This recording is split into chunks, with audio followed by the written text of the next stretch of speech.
Meus irmãos, boa noite a todos. Que a paz, o amor de Jesus possa envolver os nossos corações. E para as nossas lições da noite, nós pedimos então mais uma vez o amparo dos mentores desta casa abençoada que nos acolhe, o amparo dos meus protetores, e que nós possamos então acolher a lição como necessária ao nosso aprendizado. Nossa lição de hoje é o paralítico de Cafarnaum, que está então no livro Primícias do Reino. A autora é Amélia Rodrigues, uma professora que viveu na Bahia, psicografia de Divaldo Franco. A professora Amélia Rodrigues tem livros psicografados também pela equipe de Eurípides Barçanufo, em Sacramento. Essa lição, repito, está no livro Primícias do Reino. Então, nós precisamos compreender um pouco, né, em que consiste o Espiritismo como doutrina que revela aos homens o mundo espiritual, né, a existência do mundo espiritual, a relação dos espíritos conosco e a nossa relação com eles. Por outras palavras, nós nos comunicamos com os espíritos e os espíritos se comunicam conosco. Espíritos de todas as categorias espirituais. Depende, então, em tudo, da nossa conduta moral, da nossa vontade, da forma como nós acolhemos e vivemos o ensino de Jesus, que é, então, o nosso divino governador, o nosso único mestre, o único espírito puro que nós temos, então, conhecimento na terra, é o mestre Jesus. Sabemos que há outros, mas estas notícias a gente quase não recebe. Nós não damos conta nem do que está no Evangelho ainda, não é? Nós temos uma dificuldade imensa de colocar em prática a lição de Jesus. Então, nessa mensagem, o paralítico de Cafarnaum, Jesus estava, então, hospedado na casa de Simão Pedro, em Cafarnaum, porque ele gostava muito de se hospedar na casa de Simão Pedro. E durante o dia ele recebia, então, todas as pessoas que o procuravam, os sofredores de todas as ordens, especialmente os que tinham doenças espirituais, doenças desconhecidas da medicina, da ciência da época. Qualquer pessoa que tivesse uma doença desconhecida da ciência da época já estava, então, sem esperança. Procuravam Jesus, geralmente, como o último consolo, a última saída, conforme nos fala o Evangelho de Jesus, os 4 Evangelhos. Então, quando a pessoa tinha um problema mediúnico, por exemplo, já se dizia que a pessoa estava endemoniada. E se brincasse, a pessoa era queimada na fogueira, era torturada, era mantida presa, né? E a manifestação espiritual, a manifestação dos espíritos, principalmente sofredores, não precisava ser só sofredores, porque na obra de Ivone Pereira, ela conta muitos casos, por exemplo, do livro, esqueci o nome do livro agora, meu Deus, não dou conta de ler, não dou conta de ler o que está mostrando, deixa. A hora que eu lembrar, a hora que eu der conta de lembrar, eu falo. Tem um livro de contos, eu já fiz um punhado de palestra desses contos, mas quem escolhe os temas não é somente eu. Os mentores coordenam. Então, Ivone Pereira, mais de uns 2 contos desse livro, eu não dou conta de ler agora, não deixa. Nossa, gente, eu não dou conta. Então, ela vai mostrar que jovens eram torturadas, aprisionadas, castigadas por manifestar a mediunidade. E tem um conto, então, que a moça recebia, que ela via os parentes dela, os amigos do pai dela, gente da família, conhecida, gente boa, gente que viveu bem, e conversava com eles a orientavam, e quando ela falava isso, as freiras já colocavam ela na clausura, e ali ela passava noites e noites no frio, passando fome. Uma pessoa nesse estado agrava o estado mental. Qualquer um de nós, se for submetido a isso, não aguenta, né? E falava que ela estava com o demônio, e ela ficava indignada, mas ela tinha que ficar calada, né? Porque ela sabia que não era o demônio, que era gente boa, que era gente que ela conhecia. Até que chegou um ponto em que ela foi, então, expulsa do convento, né? Bom, mas com o Espiritismo vem mostrar que a sua base, a base da doutrina, é a moral de Jesus. A força do Espiritismo está nos princípios da moral de Jesus, nos princípios da lei de Deus, né? O Evangelho, segundo o Espiritismo, nos retrata o ensino de Jesus conforme os princípios da terceira revelação, que é a doutrina espírita codificada por Allan Kardec. No capítulo 6 do Evangelho segundo o Espiritismo, Allan Kardec, na primeira parte, vem mostrar o caráter da revelação espírita, que é com o estudo da doutrina que nós vamos, então, compreendendo a normalidade da vida após a morte, que a vida na Terra é breve e passageira, que nós, quando vivemos na Terra, estamos cheios de dores, cheios de sofrimento. Por quê? Porque nós temos erros. Nós não somos espíritos primitivos, muito pelo contrário, nós somos espíritos milenares e temos vivido, então, muitas existências onde as nossas escolhas, onde o resultado das nossas ações não tem sido os mais felizes. A professora Amélia Rodrigues mesmo, em alguns capítulos de um outro livro que ela tem, chamado Alegrias com Jesus, esse da equipe de Sacramento, né, psicografado pela equipe de Sacramento, ela vai falar que nós temos, meus irmãos, retornados ao plano espiritual de nossas experiências na Terra, de mãos quase vazias. Nós aproveitamos pouco a nossa experiência terrena, porque nós damos pouco valor à lei divina. Nós ignoramos o nosso planejamento reencarnatório. Aí vocês podem dizer para mim, mas eu não sei qual que é o meu planejamento reencarnatório. E o que é o planejamento reencarnatório?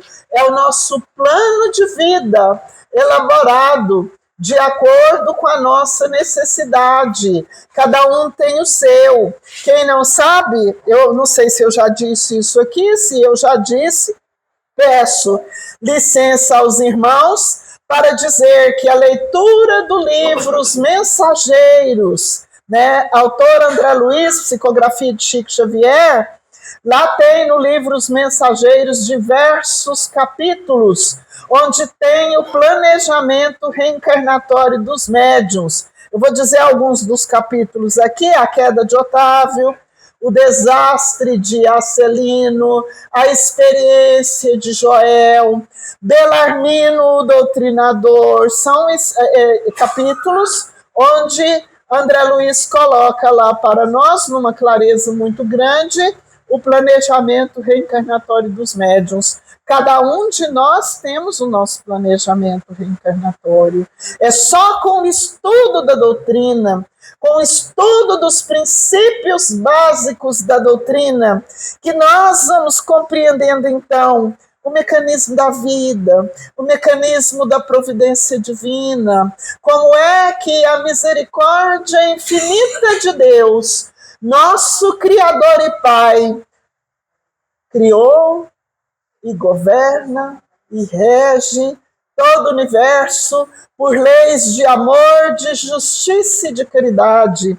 E tenhamos a certeza, meus irmãos, de que a lei divina, ela é sábia, amorosa e perfeita e nos alcança a todos, né? Ninguém está perdido. A misericórdia infinita do Pai nos tem sempre sob as suas vistas, sempre sob o seu controle.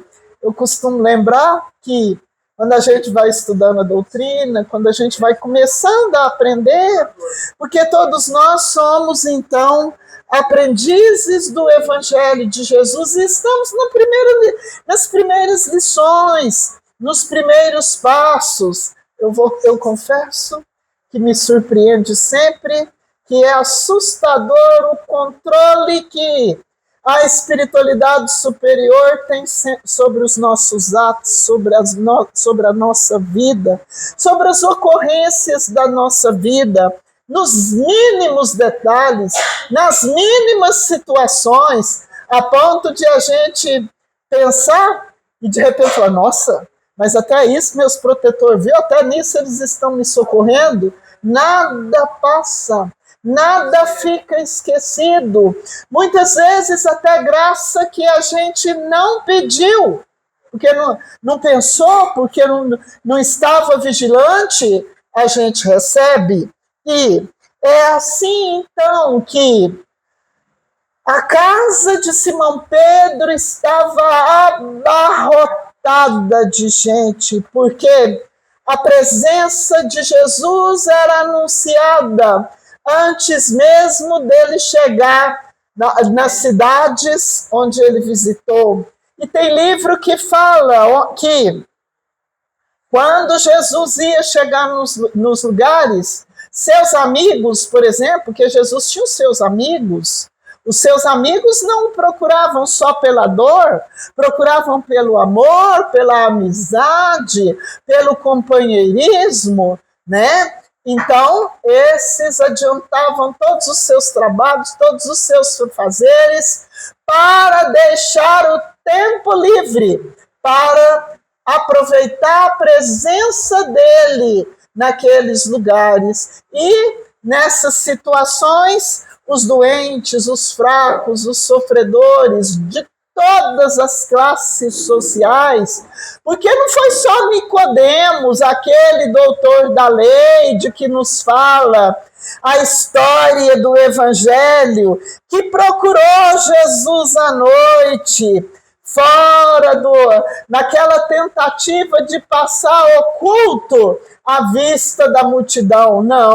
Não foi só ele. Públio Lentulus, do livro Há 2000 anos, que foi, então, o Espírito Emmanuel, em outras encarnações, também procurou Jesus. Também tinha problemas graves para resolver, conforme nos afirma o livro Há 2000 anos, né? Então, todos procuravam Jesus. Era só ter uma necessidade. A história que nós vamos contar hoje, quem é esse paralítico de Cafarnaum? Então, quero recordar aqui com os irmãos, quando a gente assiste aos filmes da vida de Jesus, lembram aquele doente em que o pessoal desce com ele pelo telhado, amarrado em cordas, até colocar a sua cama à frente de Jesus? Esse é o paralítico de Cafarnaum. Uma outra coisa que a doutrina espírita nos revela como finalidade do Consolador prometido por Jesus, porque nós sabemos que o Espiritismo, como Consolador prometido, é um presente do Mestre Jesus, o nosso divino governador, para toda a humanidade, né? E o Consolador é anunciado em muitas passagens do Evangelho de Jesus. E eu vou citar aqui, por exemplo, o capítulo 25 do livro Boa Nova, a última ceia, onde Jesus, falando com os apóstolos, diz que, já em clima de despedida, porque Jesus saberia de que modo ele voltaria ao plano espiritual.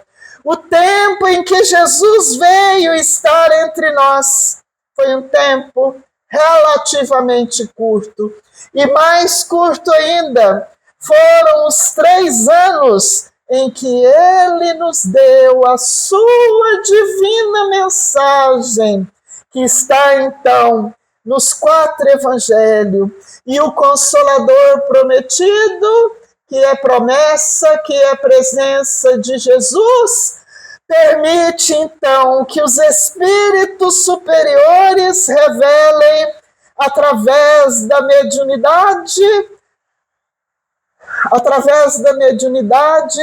toda a beleza, todos os detalhes, todas as minúcias da passagem do Divino Mestre pela Terra, durante o tempo em que aqui esteve entre nós. Lembremos então, meus queridos irmãos, que Jesus esteve entre nós por 33 anos, e desses 33, ele pregou durante apenas 3. Mas como nós temos a obra espírita, que é um presente de Jesus para todos nós, nós temos também o livro A Grande Espera, por exemplo, autor Eurípides Barçanufo, onde ele nos mostra, então, a presença de Jesus, né?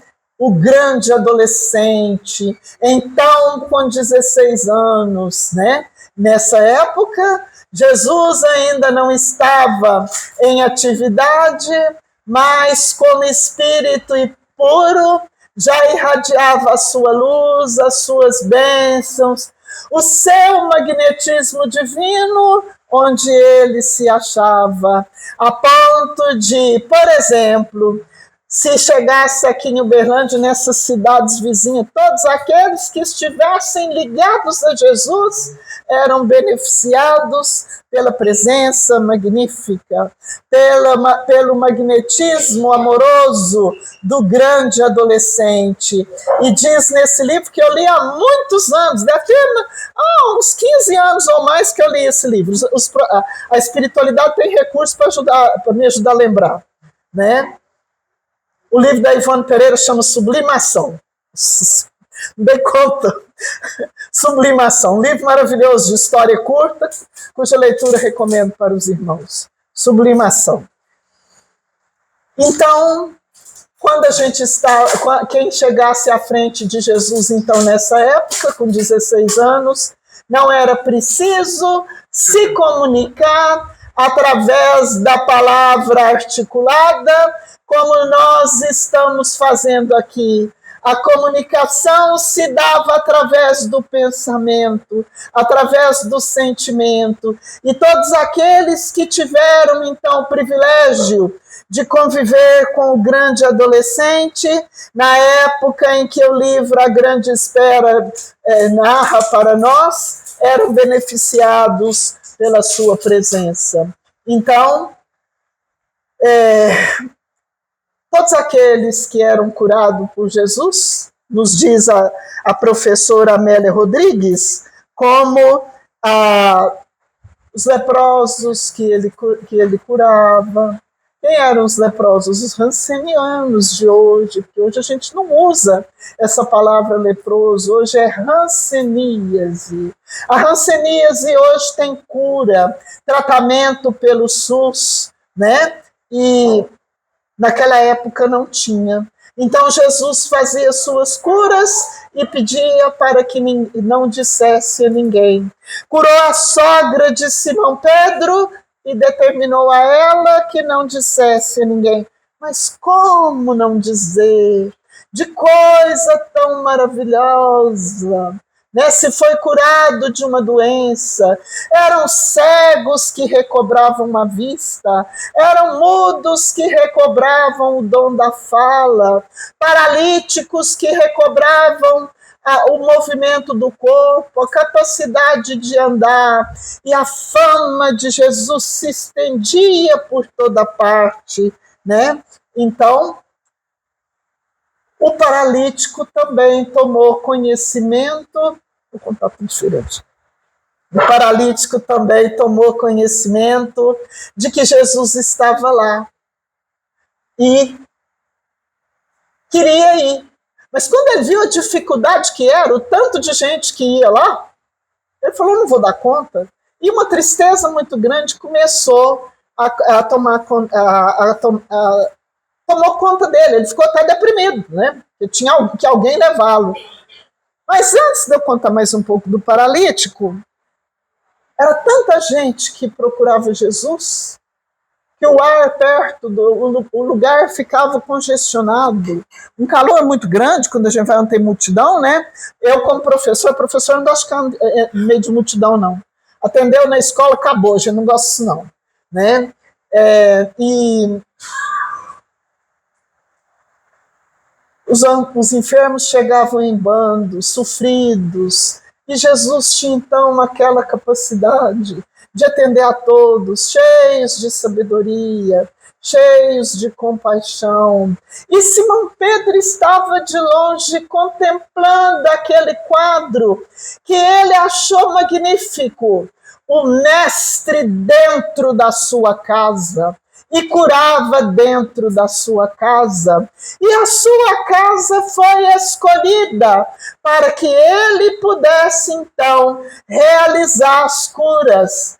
E Pedro estava, então, encantado, embevecido, não tinha como explicar a alegria dele.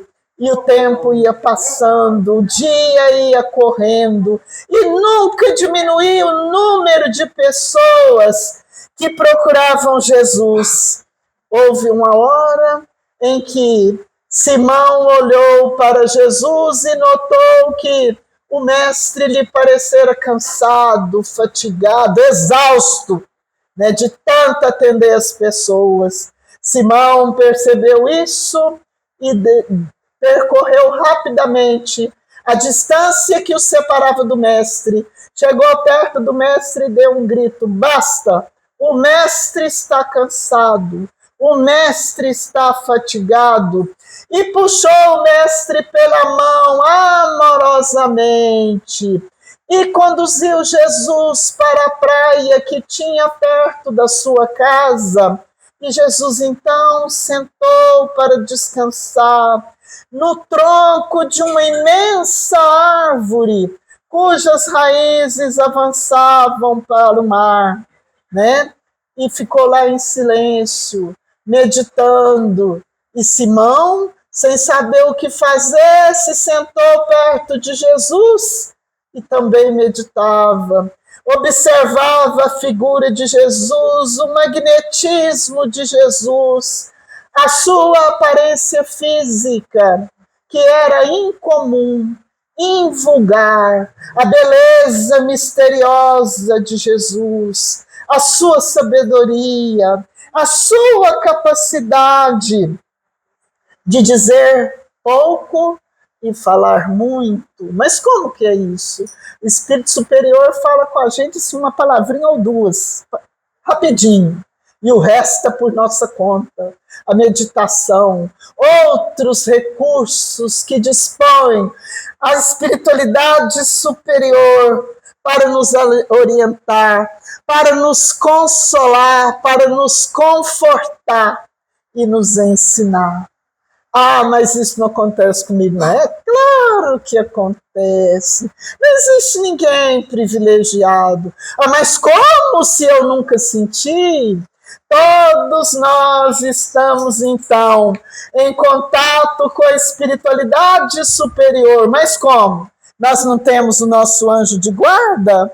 O nosso anjo de guarda fala conosco através da nossa própria consciência, Através da nossa consciência, então, nós recebemos toda a orientação que a gente precisa receber. E muitas vezes, por não conhecer, por não saber esse fato, a gente não percebe. É aquela ideia que a gente não tinha tido. Ah, meu Deus, mas eu estou tão preocupado com esse problema agora que eu fui entender o que foi isso. É porque foi naquela hora que o anjo de guarda deu aquela palavrinha, né?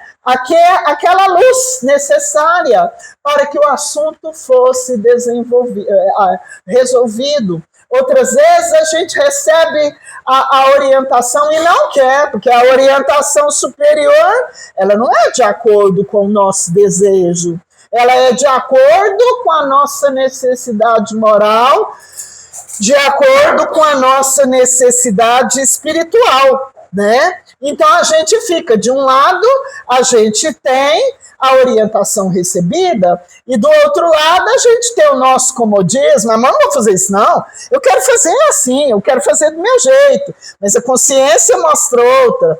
Tudo isso está, então, no Evangelho segundo o Espiritismo, no Livro dos Espíritos, leituras obrigatórias para o espírita que quer conhecer o Espiritismo como doutrina cristã, fundada pelos espíritos superiores, sob a supervisão de Jesus, o nosso divino governador.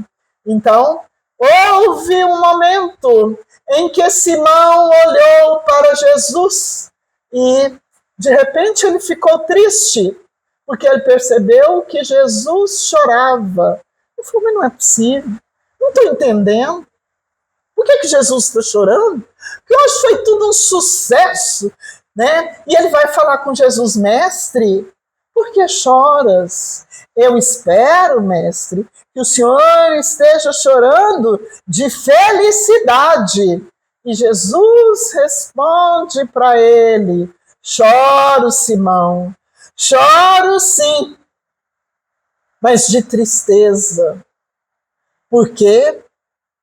Aí Pedro vai dizer para ele, mas eu não entendo o senhor? Como que o senhor chora de tristeza? O senhor já curou tanta gente aqui hoje, de tantos casos impossíveis.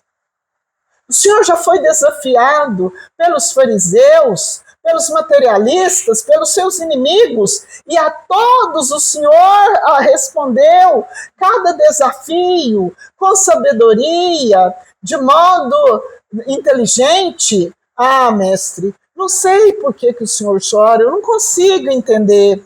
E Jesus vai dizer, choro, Pedro, porque você não me entende, e nem eles, nem os desacisados. Mas que é isso? Nem os sem juízo, nem aqueles que ganham, que recebem as bênçãos, o socorro divino, das mais variadas maneiras, pelos mais diversos intermediários que o Pai Celestial determina, que falem conosco, e nós ignoramos, né? Então isso deixou Jesus triste.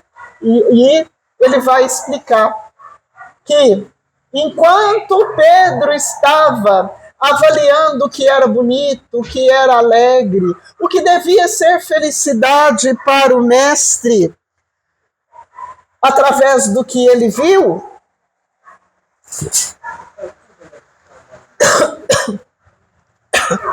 Natanael ben Elias, mas quem era aquele, meu Deus? O paralítico, Natanael ben Elias. O plano espiritual tem de nós, carteira de identidade, DNA, toda a nossa história espiritual está registrada no plano espiritual. Para acessar a nossa ficha é rapidinho, tudo online, muito mais do que isso, né? E então ele falou assim, enquanto você está avaliando assim, Natanael ben Elias está a contar o que lhe aconteceu num lugar onde tem vinho capitoso, homens truculentos e mulheres infelizes. Ai, ai, ai. Mas que lugar é esse, meu Deus do céu? Com todo respeito, no bordel. Natanael acabou de receber a cura e foi para o bordel. Vamos ver isso. Vamos ver isso. E lá no bordel está lá, bebendo, brindando, contando alegria, a vitória de Natanael, a cura instantânea de Natanael. Foi para todos um acontecimento. E os amigos de Natanael gritavam, conta para nós o que te aconteceu. Porque é difícil para a gente acreditar o que houve com você. Você foi no caminho e voltou bom, voltou curado? Como é que pode ser isso? Né? E Natanael vai contar que chegou lá, não tinha como entrar. Ele já estava desanimado, falou, não, eu vou voltar daqui, eu não vou conseguir falar com esse homem, não vou conseguir chegar na frente dele. Até que um dos amigos dele teve a ideia de abrir o telhado da casa de Simão. Esse povo tirava a paciência, né? Abriu o telhado da casa de Simão e entrou pela varanda, desceu com a caminha de Natanael e colocou a caminha de Natanael, uma caminha pobre, suja, que a pessoa, quando fica muito tempo acamada, é um problema, né? E Natanael vai falar sobre tudo isso. E colocou Natanael na frente de Jesus. E Jesus ficou por alguns instantes contemplando a figura de Natanael. Natanael contava, examinando a minha ruína orgânica, o meu corpo doente. Mas não era isso, não. Jesus não examinava o corpo dele, não. Mas examinava o quê? A condição moral, espiritual, espírito superior. Ainda mais Jesus, espírito puro. Quando olha o espírito inferior, vê em volta dele todas as energias que estão em volta do seu corpo.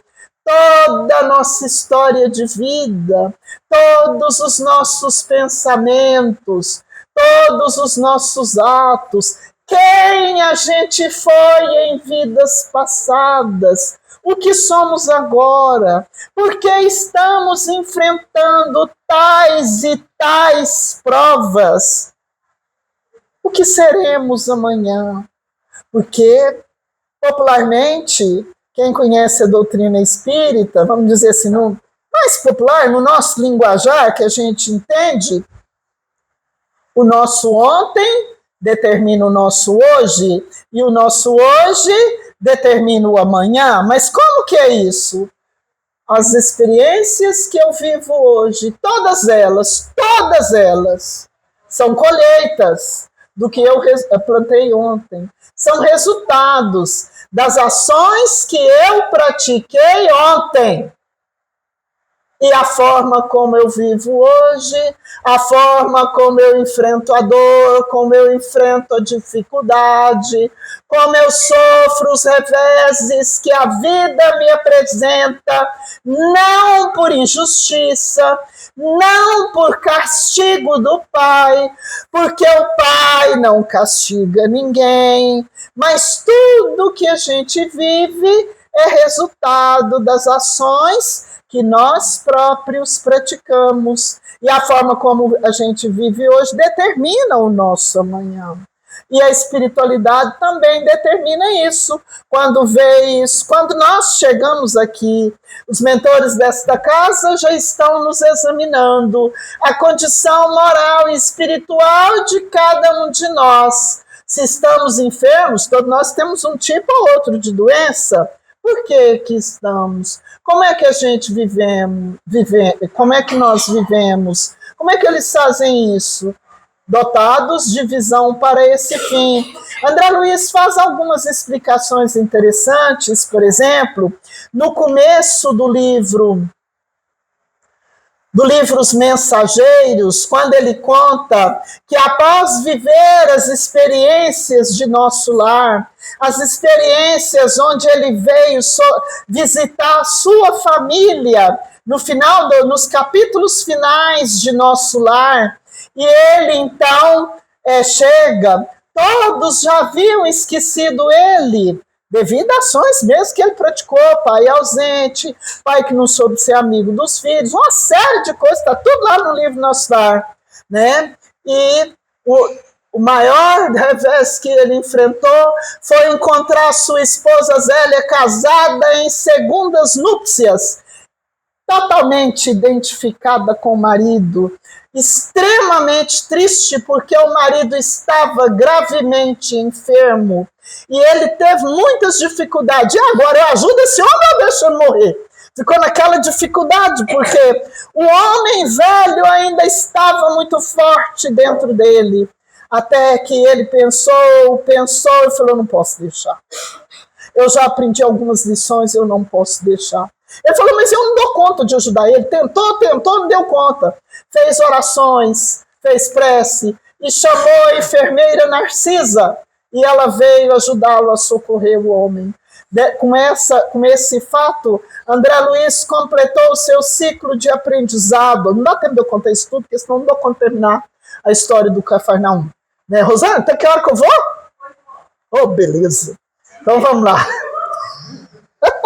Deixa eu tomar um pouquinho de água.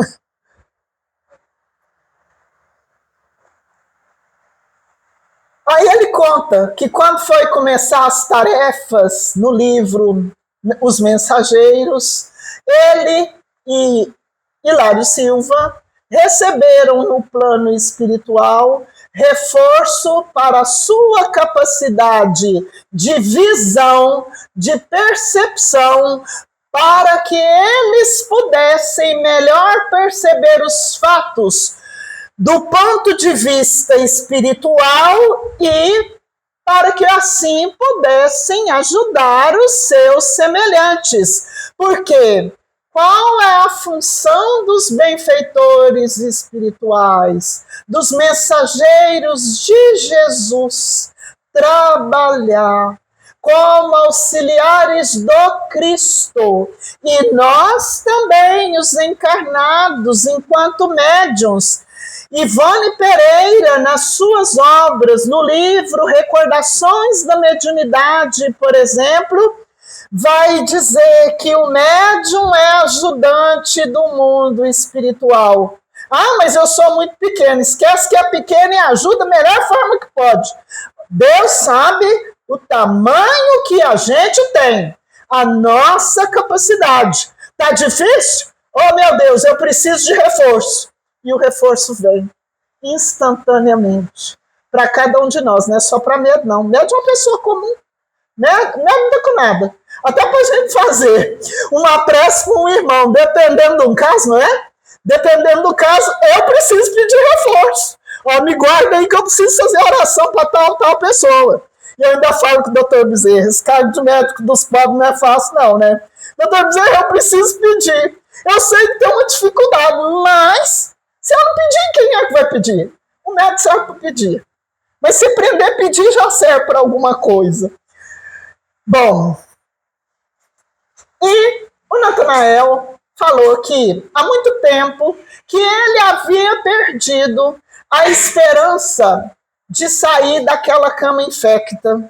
Ele havia perdido a dignidade, ele havia perdido a esperança de viver. Mas ele tinha um sonho secreto de que se um dia ele recobrasse os movimentos do corpo, se ele recobrasse a saúde, ele mudaria de vida. Só que ele não deu conta não, já vamos lá. Até que ele descobriu que Jesus estaria em Cafarnaum. Ah, mas aí a vontade de conhecer Jesus tomou conta de Natanael, né? Bom, quando ele chegou na frente de Natanael, de Jesus, Jesus estudando a condição dele, falou com ele, Natanael, vem Elias, tu crês que eu posso te curar? Sim, eu creio. Natanael respondeu, mas de repente Natanael ficou assim, não entendo. Esse homem sabe meu nome completo, nunca me visitou, eu nunca vi esse homem, como que ele sabe de tudo isso? E de repente, tudo isso ele contando para os amigos dele lá no bordel. Eu perguntei para ele, Senhor, tu me conheces? De onde que o Senhor me conhece? Sim, Natanael, respondeu Jesus, eu te conheço. E eu te conheço desde ontem. E Natanael falou para os amigos dele: confesso que eu não entendi nada sobre o desde ontem. Mas sabe o que era desde ontem? Natanael, eu te conheço desde outras encarnações. Eu sei por que você está nessa cama. Eu sei por que você enfrenta as suas provas. Eu te conheço profundamente, Natanael. Quando a espiritualidade vai fazer um socorro aqui na Terra, do verbo todo dia, do verbo sempre, a primeira coisa que eles fazem é ir lá e consultar a ficha da pessoa. Se vai ser socorrido através de um médium, eles consultam a ficha do médium também. Conforme está numa mensagem do irmão X, que eu não sei agora qual livro que está, que se chama O Compromisso. É o caso do Nogueira, esse eu não vou contar, não. Bom, então, quando... E Natanael falou para os amigos dele o seguinte: olha, o que me aconteceu constitui para mim uma felicidade tão grande, uma graça tão grande, que eu tenho medo de dormir e de acordar e perceber que nada aconteceu, que tudo foi um sonho. E Jesus, falando com Natanael, de repente ele falou assim: os teus pecados estão perdoados. Não é porque que ele falou isso. Todo aquele povo que estava lá querendo ver preto no branco, confirmar tudo, essa história de confirmação é imensa. Né? Até o Dr. Bezerra viveu isso.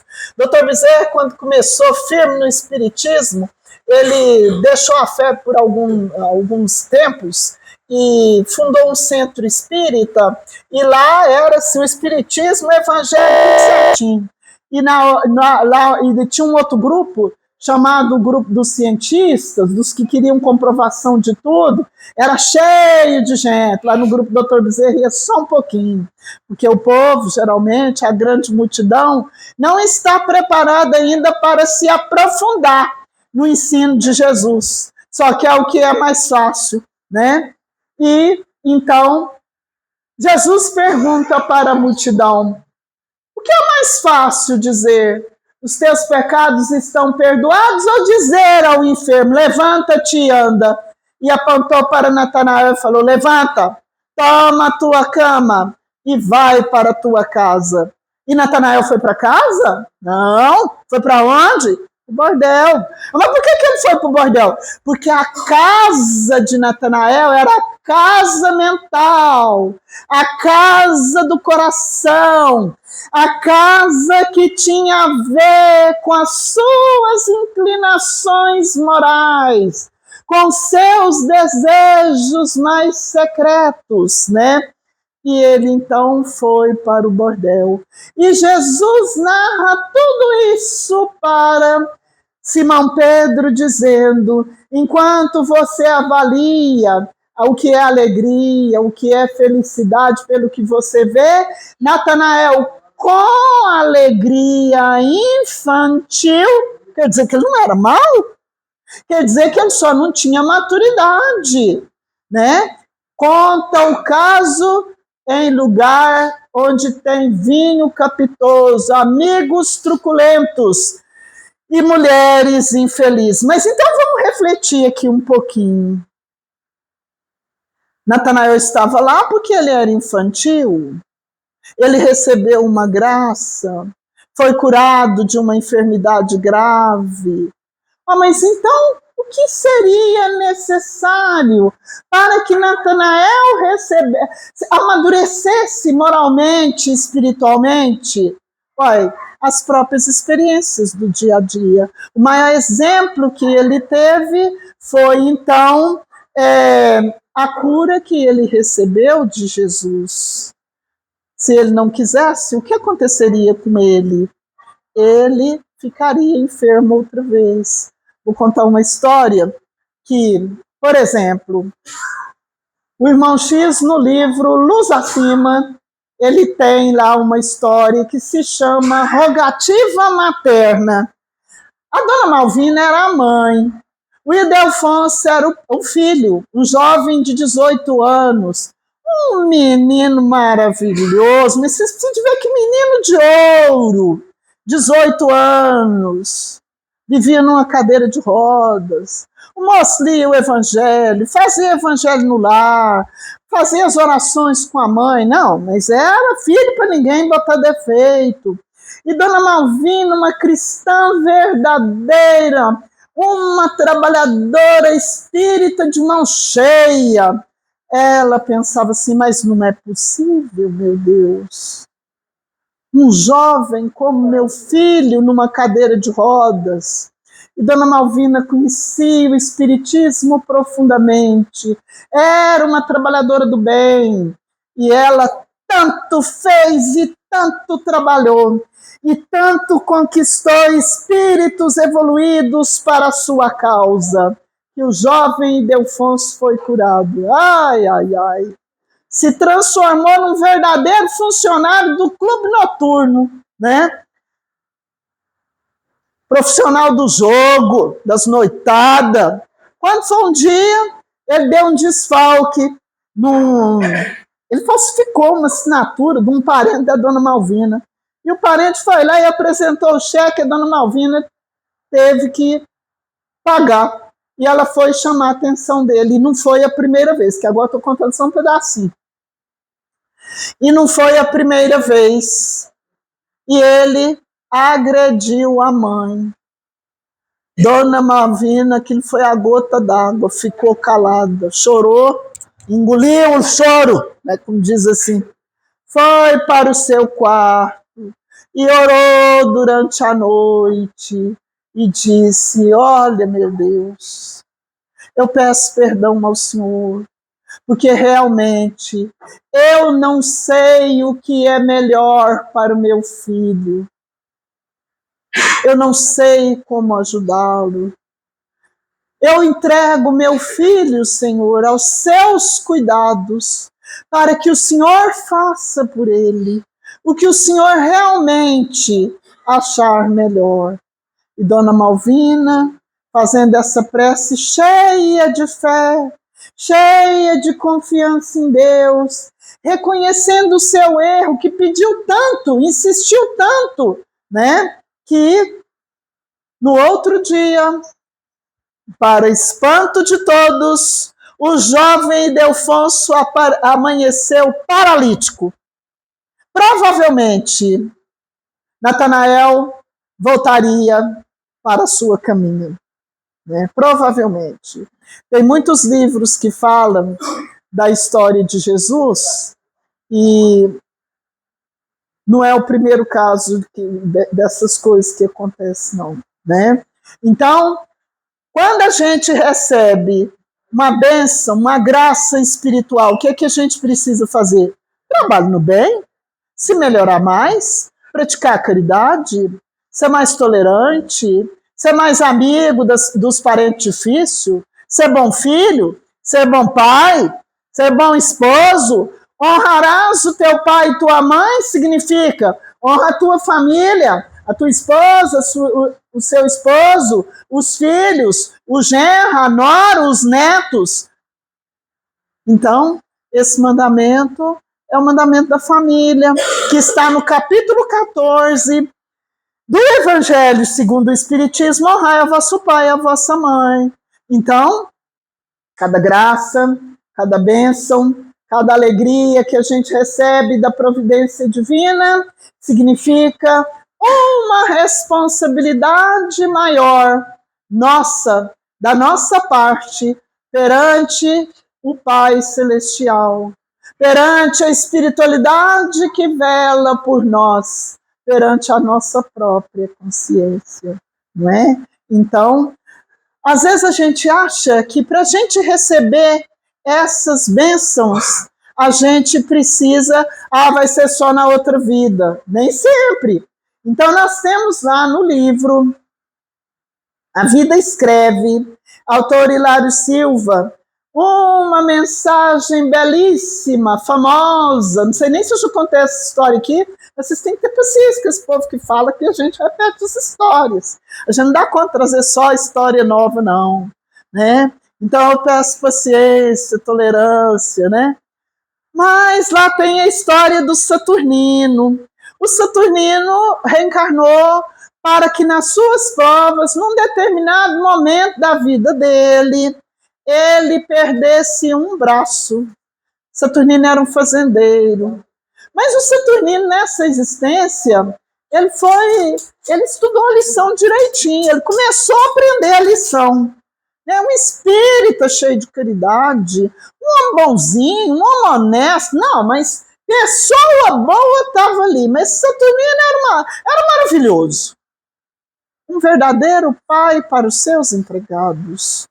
E quando foi um dia, o Saturnino estava lá trabalhando numa máquina de fabricar ração para animais, e ele descuidou e perdeu um dedo. Ah, mas para quê?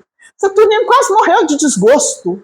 E o Saturnino, então, teve uma oportunidade de dialogar com os mentores espirituais. Ah, meus amigos, mas por que vocês deixaram que eu perdesse o meu dedo? Não é justo, não é justo. Saturnino, e foram contar para ele. Olha, nessa vida você reencarnou para perder um braço. Sabe por quê? Porque em outras existências suas, você era um fazendeiro e possuía muitos escravos e era muito mal para os seus escravos. Muitos perderam a vida por excesso de trabalho, pela sua maldade. Então você reencarnou para perder um braço. Mas nessa vida, como você colocou as lições em prática, como você é um verdadeiro pai para os seus empregados, quando foi se aproximando dessa época, a espiritualidade superior estudou a sua ficha e verificou que você não merecia perder um braço, você merecia perder apenas um dedo. E assim é a vida da gente. Isso continua a acontecer, não é? Isso continua a acontecer.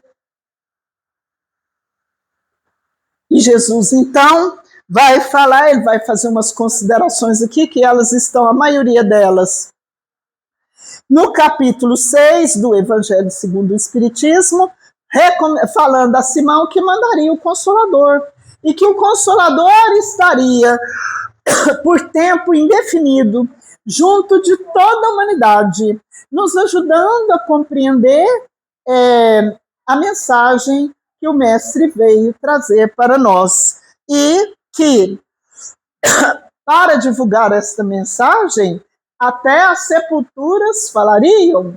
Quem ia trazer essa mensagem seriam os mortos, os espíritos desencarnados, conforme nos ensina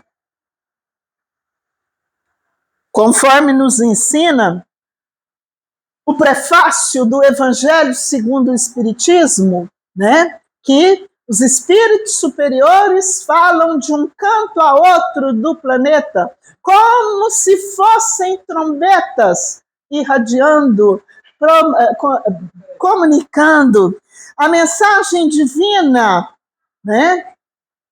Por toda parte. E Simão pergunta para ele se a mensagem divina, se esse Consolador seria bem recebido pela multidão. E Jesus vai falar para ele: não, Simão, não a princípio, porque os métodos para curar uma alma, para curar um espírito, né, são severos e por isso indesejado. Então tem determinadas passagens do Evangelho de Jesus que nos alerta, né? Por que Jesus nos afirma que muitos são os chamados, mas poucos os escolhidos? É porque todos nós, de uma maneira ou de outra, temos acesso, temos conhecimento da mensagem cristã, da lei divina, do em que consiste a lei divina, porque onde é que está escrita a lei divina mesmo? Na consciência do homem, nos ensina o livro dos Espíritos, mas poucos dão conta da lição, poucos cumprem o compromisso até o fim. André Luiz, no livro, acho que é Nos Domínios da Mediunidade, afirma que numa viagem de 100 quilômetros pode acontecer coisas no último quilômetro que prejudica o resultado de toda a viagem. Assim é a vida do médium, assim é a vida do cristão, assim é a vida do pai e da mãe de família, porque os nossos primeiros deveres estão na família, né? E por que poucos dão conta de caminhar pela porta estreita? Porque para caminhar pela porta estreita a gente tem que ser fiel a Deus, fiel a Jesus, não é? E poucos dão conta. Nós queremos caminhar pela porta larga. Eu acredito no Evangelho, eu acredito em Deus, eu acredito na doutrina, mas eu tenho o meu jeito de viver, eu tenho o meu jeito de fazer as coisas. Se o nosso jeito de viver, se o nosso jeito de fazer as coisas estiver em discordância com aquilo que nos ensina a lei divina, nós não estamos fazendo a vontade de Deus. Enquanto nós não cumprirmos a lei divina, nós não seremos felizes. Nós sofremos porque nos distanciamos do que nos ensina e do que nos determina a lei divina. Que Jesus abençoe a todos. Muito obrigado.